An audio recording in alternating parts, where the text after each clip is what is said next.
दुआएं हों, हजारों लाखों में दुआएं हों, उसका कोई कुछ नहीं बिगाड़ सकता। अच्छा बुरा जो करेगा उसको करना है। आप यहाँ पे भगवान मत बनिए।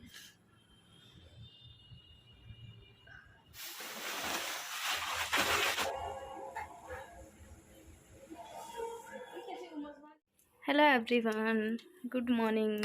उम्मीद करती हूँ आप सभी बहुत अच्छे होंगे। तो यहाँ से देखिए, यहाँ से मेरे ब्लॉग स्टार्ट हो गया था। करीब खाना खाने का ही टाइम था। मैं यहाँ पे बना रही थी ककड़ी का रायता। गर्मी ऐसी है ना, तो लगता है कि कुछ ठंडाई हम खा ही लें। और ये मैंने घर में ही जमाया हुआ था, घर का ही जमा दही खा रहे हैं आप लोगों ने बोला।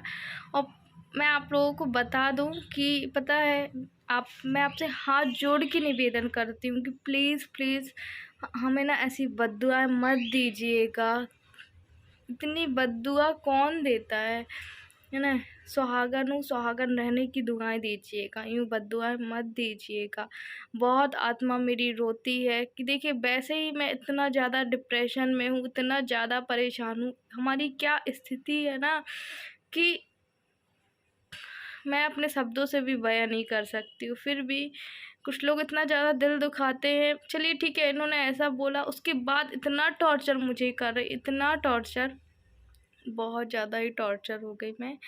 अभी मैं आपको आगे सारी बातें बताऊंगी। तो यहाँ पे देखिए, यहाँ पे हम तीनों खाना खा रहे थे और कोशिश करती हूँ कि मैं देव को अपने साथ बैठाल के खाना खिलाऊं। और जब भी मैं चावल वगैरह बनाती हूँ तो गंज में बनाती हूँ, क्योंकि शुगर पेशेंट को ना पसा के चावल दो तो वो ज़्यादा नहीं लगता है ना, फ़ायदा ही करता है। फ़ायदा करता है ना, नुकसान करता है। और यहाँ पे दही का जो ककड़ी का रायता बनाया था, सब्जी हमने पास में रख ली है और यहाँ पे इसको भी खिला रहे हैं, हम भी खा रहे हैं। आज बनाई थी मैंने गिलकी की सब्जी, चावल और रोटी। सो रोटी हमने पहले खा चुकी थी, बहुत देर बाद हमने कैमरा लगाया था, जब हमारा खाना लास्ट में खा रहे थे तब का। और वैसे मैं कोशिश करती हूँ कि इसको ना दिखाऊं कार्टून, फिर खाना खिलाऊं, पर क्या है कि ये मानता ही नहीं है, ऐसे बिना खाना नहीं खाता है। और पता है आप लोगों को कि अभी ना देव का जन्मदिन आने वाला है, करीब 5-6 दिन बाद ही है। तो मैं सोच रही थी कि ऐसा तो हम नहीं मनाएंगे, पर हाँ, अब देखिए छोटा बच्चा है और बाबू ना अब 3 साल का हो जाएगा, तो सोच रही थी उसके लिए कपड़े ले आते, जो भी होगा छोटा मोटा कुछ भी, क्योंकि पिछले साल भी हमने उसका ऐसा जन्मदिन नहीं बनाया था। तो इस बार सोच रही हूँ और आज मैं इसके लिए कपड़े लेने जाऊँगी। देखूँगी, अगर जाऊँगी तो आपको भी ले चलूँगी वहाँ पे। तो बस अभी हम खाना खा लेते हैं। फिर खाना खाने के बाद क्या हुआ था कि मैं ना ये सफाई कर रही थी यहाँ पे, ये देख लीजिए आप लोग।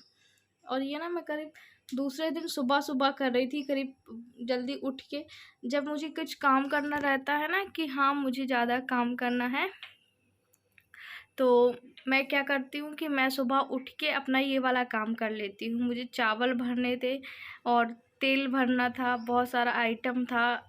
आधी तैयारी तो मैंने मिनिमम कर ली है इसके जन्मदिन की, क्योंकि देखिए चूड़ा वगैरह तो बनाना पड़ेगा, कुछ और भी बनाना पड़ेगा। तो मैंने सोचा सामान ला के हम रख लेते हैं। तो परसों हम गए हुए थे शाम को टहलने, तो वहीं से लेकर आ गए थे।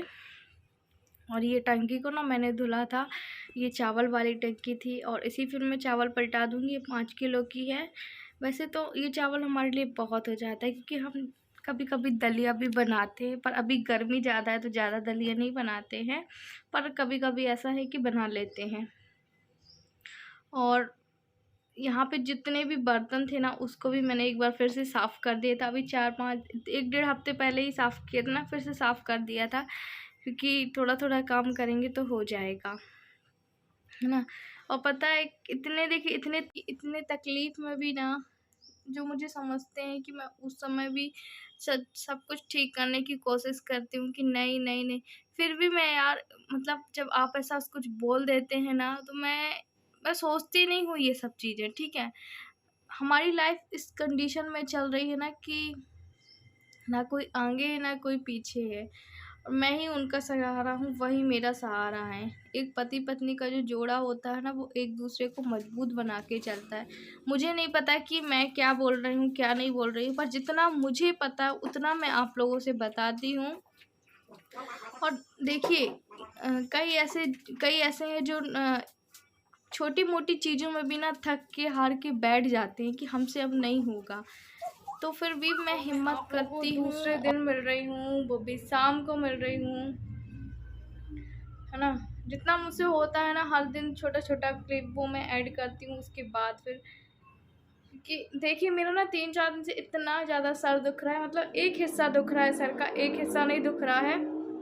इतने भी झंडू बाम लगाने की कोशिश की, बहुत सारा तेल लगाने की कोशिश की, पर दर्द ना 3-4 दिन से, मुझे लगा चलो ठीक है 2 दिन से, पर आज तीसरा दिन हो रहा, इतना ज़्यादा मतलब एक हिस्सा दुख रहा है ऐसे, ये वाला एक हिस्सा बहुत तेज़ दुख रहा है। और बस अभी मैं बैठी हुई थी, जैसे कि मैंने आप लोगों को कल कम्युनिटी में एक वो दिखाया था। ये मुझे इतना ज़्यादा परेशान कर रही हैं, और पता है इनकी मतलब इतना ज़्यादा टॉर्चर कर रही हर किसी को जाके। मैंने उनका कमेंट भी डिलीट किया, अभी मैं साइड में लगा दूँगी। अब देखिएगा, मैं कहती हूँ मुझे गाली दे लो, ठीक है, अगर कहो तो मुझे मार लो, मुँह से मार लो, ठीक है, पर मुझे इतना गंदा शब्द नहीं बोलो। मतलब क्या, थोड़ी सी भी कहते हैं भगवान से डरो। सही कहा है किसी ने कि एक नर्क होता है, एक स्वर्ग होता है। तो मुझे लगता है आप जैसों के लिए नर्क बनाया है भगवान ने, कि थोड़ी सी भी इंसानियत नहीं बची है। एक दुश्मन भी होता है ना, वो भी इतना किसी को दिल नहीं दुखाता है जितना आपने मेरा दुखाया है। फिर मैं आपसे रिस्पेक्ट करके इसलिए बात करूँगी क्योंकि अगर मैं भी उसी लैंग्वेज में बात करूँगी तो आप में और मुझ में कोई फ़र्क नहीं रहेगा। इस वजह से इंसानियत थोड़ी सी ज़िंदा रखिए। शुक्र है भगवान का कि इतने अच्छे लोग भी बनाए हैं, और मेरे जितने भी सब्सक्राइबर व्यूज़ हैं वो बहुत अच्छे हैं, जो मुझे समझते हैं। पर पता नहीं, मैं नहीं कहती कि मुझे सब लोग ऐसा बोलते हैं, पर जो 1-2 लोग हैं ना, ठीक है कुछ भी मुझे बोलो, मुझे फ़र्क नहीं पड़ता। और देखिए अगर आप इतना गंदा बोलें, कहते हैं कि एक दुखी आत्मा की और दुखी नहीं करना चाहिए एक दुखी आत्मा को, ठीक है। और मैं किस तरीके से ऐसे लोगों को समझाऊं जिसका कोई दिल ही नहीं है, जिसका कोई अस्तित्व ही नहीं है।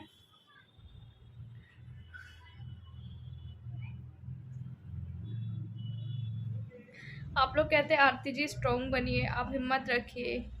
मैं मानती हूँ कि मुझ में बहुत स्ट्रॉन्गनेस है, आप लोगों की वजह से हिम्मत है, पर मतलब कहाँ की कहाँ सोच चली जाती है। इंसान सोचना तो दूर की बात, मन में भी नहीं ला सकता। एक दुश्मन होता है। मैं आपको बता दूँ, जो मुझे ऐसा कह रही हो ना, तो देखिए आपके कहने से करने से कुछ नहीं होने वाला। ये तो मैं क्या सब जानते हो, जिसके साथ इतनी दुआएं हो, हज़ारों लाखों में दुआएं हो, उसका कोई कुछ नहीं बिगाड़ सकता। आपके एक कहने से कुछ नहीं होता। ऊपर वाला बैठा है फैसला करने के लिए, अच्छा बुरा जो करेगा उसको करना है। आप यहाँ पे भगवान मत बनिए।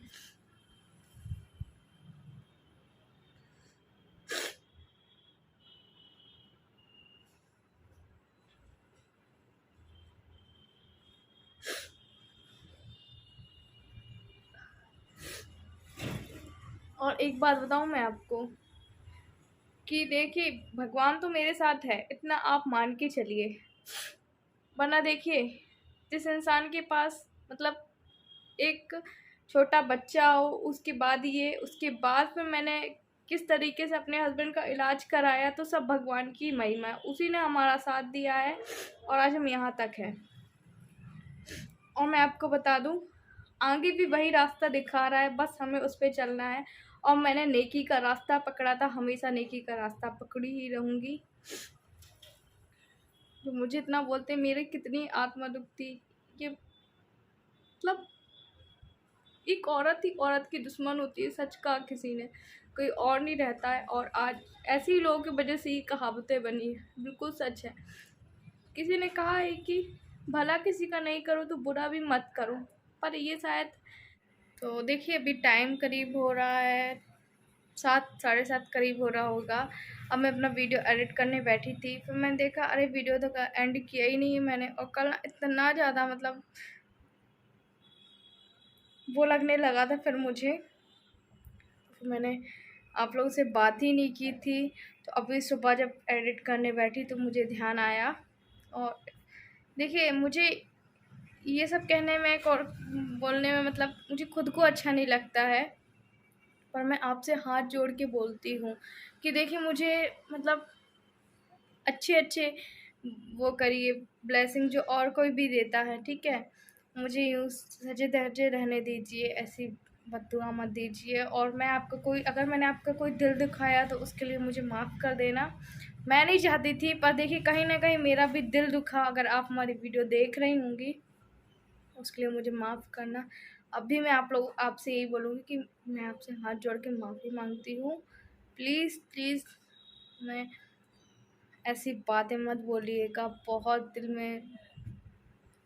दिल को मेरे इतना झटका लगा था ना जब मैंने ये, मतलब मेरे कहने का मतलब कि कोई सोच भी कैसे सकता है, हमारा इतना बड़ा दुश्मन होता है, हम भी उसको ऐसा नहीं बोलते। मैं आपको इसलिए समझा रही हूँ, शायद आपको किसी ने कभी कुछ अच्छे आपको संस्कार नहीं मिले होंगे, इसलिए मैंने सोचा चलो ठीक है, आपको शायद थोड़ी सी बातें समझ में आए।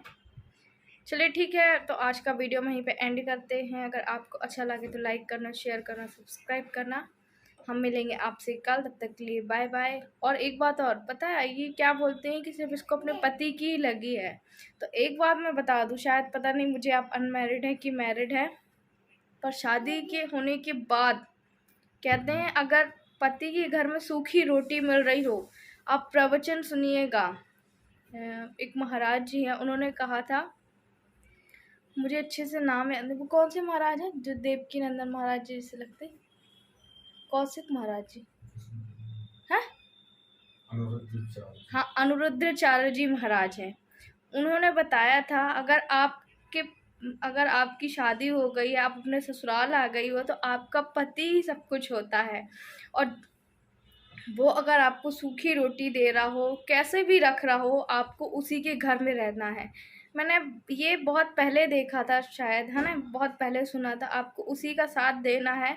तो अगर आप अच्छी नेकी के साथ चलते हैं, नेकी का सहारा देते हैं, तो आपका भगवान भी साथ देगा। और आपको तो खुद ही पता है कि हमारी ये कंडीशन है, फिर भी हम चल रहे हैं और हमें चलते जाना है, रुकना नहीं है। तो आप थोड़ा सा ना ये अपने अंदर लेकर आइए और किसी को ऐसी बद्दुआएं मत दीजिएगा, ठीक है। मुझे क्या, किसी को भी मत देगा।